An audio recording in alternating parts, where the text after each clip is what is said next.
bike and I have a problem. As seen previously on this channel, my bike was taken into the shop. My dad thought that his mechanic, who's really good with carburetors, would know what to do with my bike, and it was gone for almost a year. It's wonderful having my bike back, but now since they couldn't figure out what was wrong, it's kind of on me, and I'm really incompetent. So join me on this quest to figure out what's wrong with my bike and fix it by myself, if that's even possible.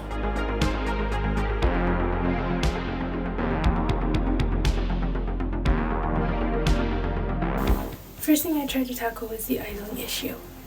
Apparently there's a screw that adjusts the idle speed on the carburetor. So I tried that. I turned it all the way up and it idled for a little bit longer than it would have, but it still went out. The next thing I tried was adjusting the gauges, and it ran for a while with the gauges adjusted. The closest solution I got to was letting the bike run for a few minutes and then turning it off and letting it sit for about 30 seconds and then turning it back on and it would run. So I was able to get the bike home that way. After removing the plastics over the instrument cluster, we find this exposed wire just hanging out. And it goes all the way from the instrument cluster to the front tire. This is the speedometer, and sometimes it comes out from the vibrations. You have to stick it back up this hole way in the back. It's kind of a little difficult because of the position, but you just jam it up there and then you twist it on.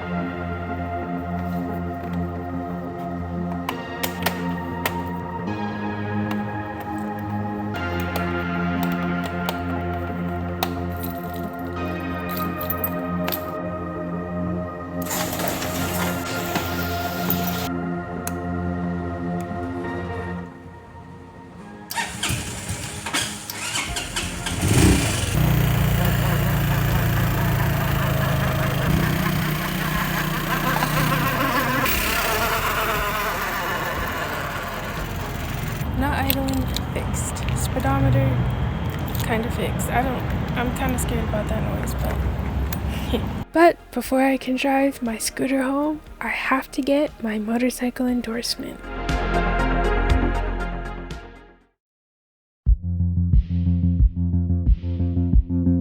The course is 3 days long. The first day is strictly Zoom. The second day is riding and a Zoom class afterwards, and the third is writing and the final test. But before any of that, you must first read through and answer questions on the mandatory booklet. I was a lot more nervous than I should have been, but day one was fun. We went over some of the stuff that we'd be learning the next day, how the bike functions, and also some of the quirks of riding. And I was even able to answer some questions because I read the book. I'm actually dying from how hot it is out here. Riding a TW200, which is kind of cool because I was looking at that bike to get if I couldn't get a KLR 650. So, pretty fun. Other than the fact that I'm sweating all of my body water and have a headache.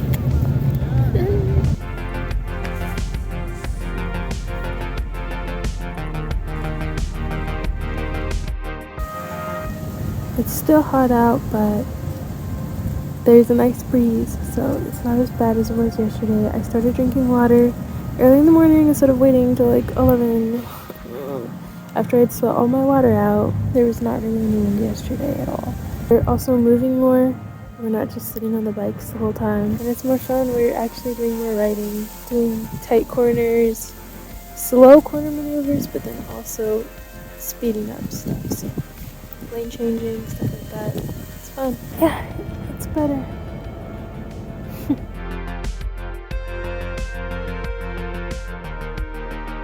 Now I can ride my bike home, where it'll be easier to figure out what the real problem is with it.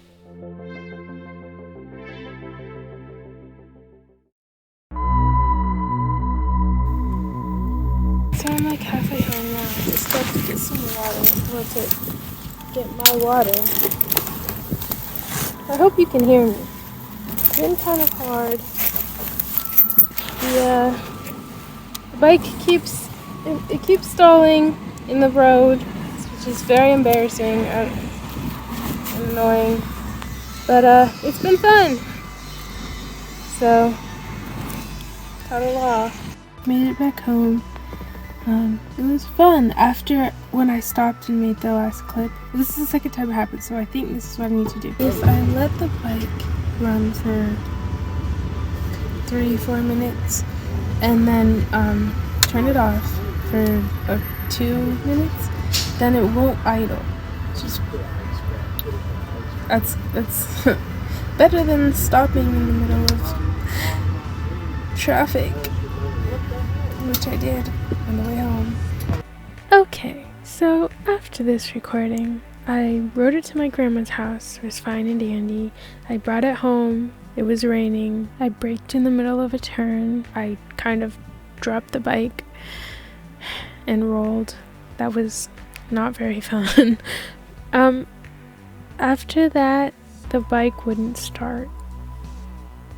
Well, it kind of started, but it wouldn't really start, and so cliffhanger for the next video.